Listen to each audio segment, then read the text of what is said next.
got Bill King with us now from Nashville Sports Radio on the Lewis Automotive Hotline. Bill, Matt and I were just kicking around who we thought was the best, like who won week one, the team that had the most impressive win. You know, I picked Miami. I think Matt chose Florida State. When you watch all these games this weekend, who looked the most impressive to you? LSU. I mean, in my mind, the task that they took on going to a Clemson team that I think is a contender, certainly favored at the moment to win the league. And when they finally are playing real defense at LSU, we know we're getting out of the quarterback, Nussmeier, and the receivers. That was the quality win in my mind of the weekend. Who's struggling more right now? Who are you selling stock on? Alabama or Texas?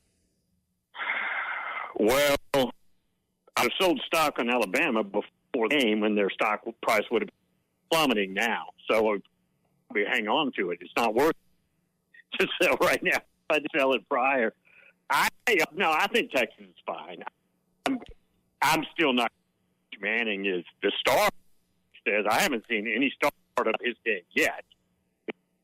But no, Alabama has got a huge problem. The vibe around the team, around that football program is incredibly soft. I compared it on Twitter to right after 2009. That Texas kind of soft lasted for a long time until more recently with Stark. They've got a culture problem.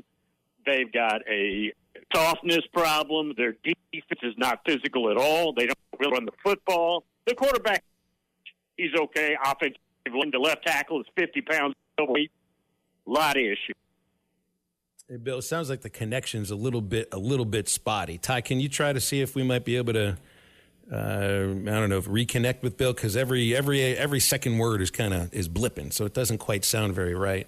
We'll work on getting Bill back here because, that's the thing about watching Alabama is to see them get pushed around like that. I don't remember, even in losses under Saban, they didn't get pushed around, right? And that happened last year against Michigan. Now it's happened in game one against the Florida State team that was pushed around all season last year. So I wouldn't blame Alabama fans and even the administration from wondering what the heck is going on here. Last game of week one, Phil, when we're talking about teams that won, what about TCU? Do you think, do you give TCU a little bit that they won that was the last primetime game of week one and talking about pushing a team around.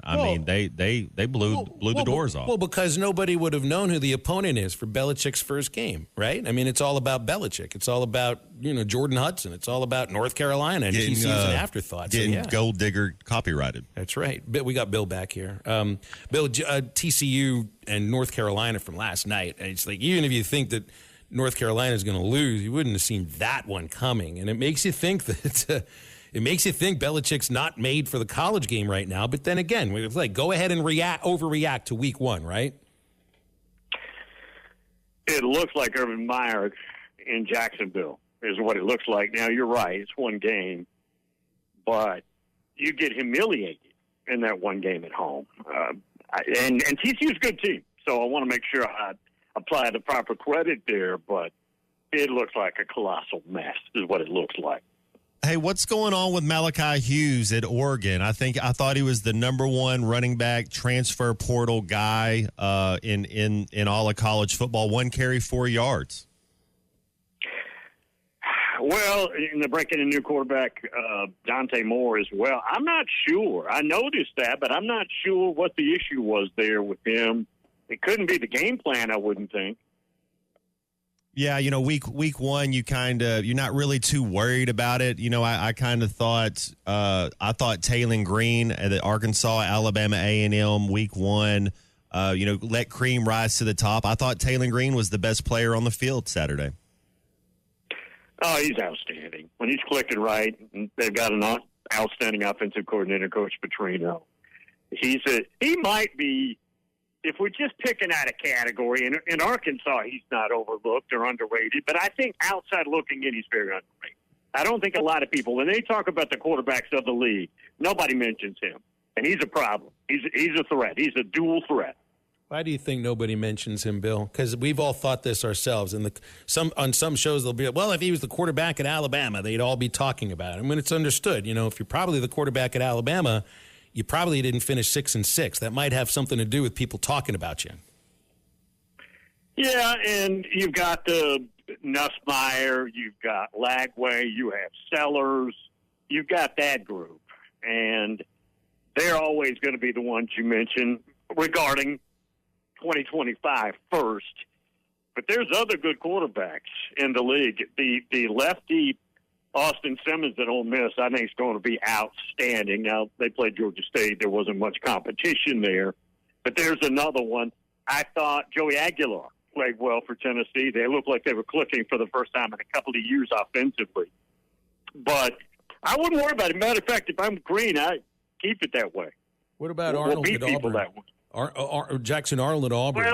Well, yeah, he did have a good game. And I don't think that the plan was to run him like Matt Jones out there, but it worked, right? It worked, and he's a good athlete. I'll tell you what his game is like. It struck me when he's playing well is Haynes King from A&M, but last 2 years at Georgia Tech. They are very similar quarterbacks to me.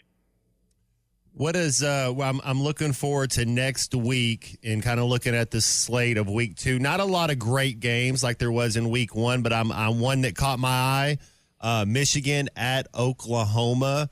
How do you see that one going early? It's an early game. Which team is this game more important to? Oh, boy.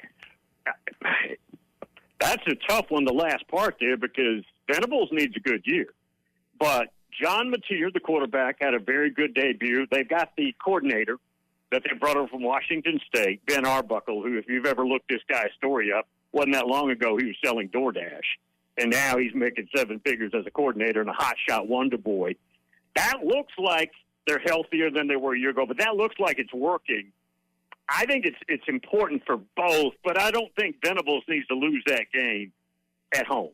That would be a little bit more of a blow. Bill, this was the first week of the brand new era of college football. And, it's not like on our radio broadcast on Saturday, we didn't bring up NIL. We mentioned guys that transferred in, but the transfer portal wasn't the topic. The house settlement wasn't a topic. Roster counters wasn't a topic, any of that kind of stuff. Did it feel like college football? I mean, did it really feel like the sport that you have fallen in love with and paid so close attention to for all these years?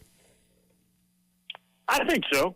When I'm watching the games, I'm not thinking about overpriced quarterbacks and how much players are getting and how selfish, how the Alabama roster looks spoiled. I guess I thought some of that when I watched Alabama play, but I still enjoy it. I don't know what it's going to take to run us off, but so far they haven't been able to run us off. I think they tried awful hard.